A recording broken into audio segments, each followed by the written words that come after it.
Unlock 4 के तहत केंद्र सरकार ने 21 सितंबर से 9वीं और 12वीं के स्कूल खोलने की इजाज़त दे दी है। वहीं यूपी की योगी सरकार इसे लेकर राजी नहीं है। यूपी के उप मुख्यमंत्री दिनेश शर्मा ने कहा है कि 21 सितंबर तक राज्य में आंशिक रूप से स्कूल खोलने की संभावना बहुत कम है, क्योंकि प्रदेश में कोरोना के केस लगातार बढ़ रहे हैं। केंद्र सरकार ने अनलॉक 4 गाइडलाइन के तहत 9वीं और 12वीं तक की कक्षाओं को खोलने के लिए SPO जारी किया है, लेकिन यूपी सरकार फिलहाल अभी दोबारा स्कूल खोलने के पक्ष में नहीं है। बता दें कि केंद्र सरकार ने 21 सितंबर से एजुकेशनल इंस्टीट्यूट को परामर्श के लिए खोलने का सुझाव दिया है।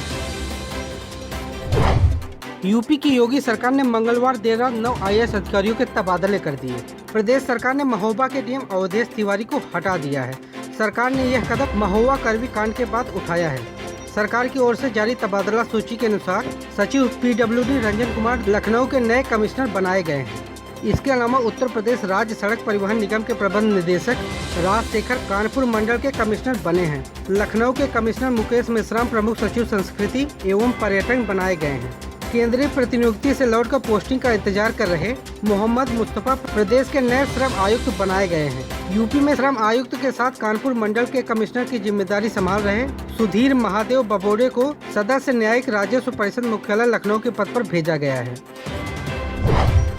कोरोना महामारी के चलते यूपी में पंचायत चुनाव अगले साल ही होंगे, क्योंकि यूपी में ग्राम प्रधान समेत सभी पंचायत प्रतिनिधियों का कार्यकाल 25 दिसंबर को समाप्त हो रहा है। निर्वाचन आयोग ने अब वोटर लिस्ट के पुनरीक्षण का कार्यक्रम घोषित किया है। ऐसे में साफ हो गया कि अब पंचायतों के चुनाव अगले साल मई-जून तक ही हो पाएंगे। निर्वाचन आयोग ने जो कार्यक्रम जारी किया है उसके हिसाब से 29 दिसंबर तक फाइनल वोटर लिस्ट ही तैयार हो पाएगी। वहीं पंचायतों का परिसीमन, वार्ड का आरक्षण जैसे काम भी शासन स्तर पर होने हैं। इस प्रक्रिया में लंबा समय लगेगा। ऐसे में फरवरी तक इसकी प्रक्रिया शुरू होने में दिक्कतें हैं, क्योंकि उस समय यूपी बोर्ड की परीक्षाएं चलती हैं। ऐसे में मई-जून तक ही चुनाव होने की संभावना है। बता दें कि प्रदेश में इस समय 58,758 ग्राम पंचायतें, 881 क्षेत्र पंचायतें और 75 जिला पंचायतें हैं।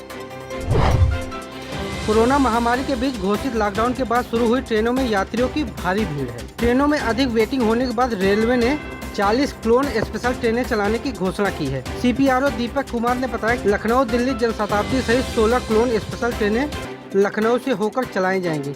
इन ट्रेनों में 10 दिन पहले रिजर्वेशन कराना होगा। जनशताब्दी को छोड़कर बाकी सभी क्लोन स्पेशल ट्रेनों का किराया हम सफर स्पेशल ट्रेनों के बराबर ही होगा। Lucknow Delhi Janshatabdi clone special train में 5 AC चेयर कार और 15 non AC chair car coach होंगे।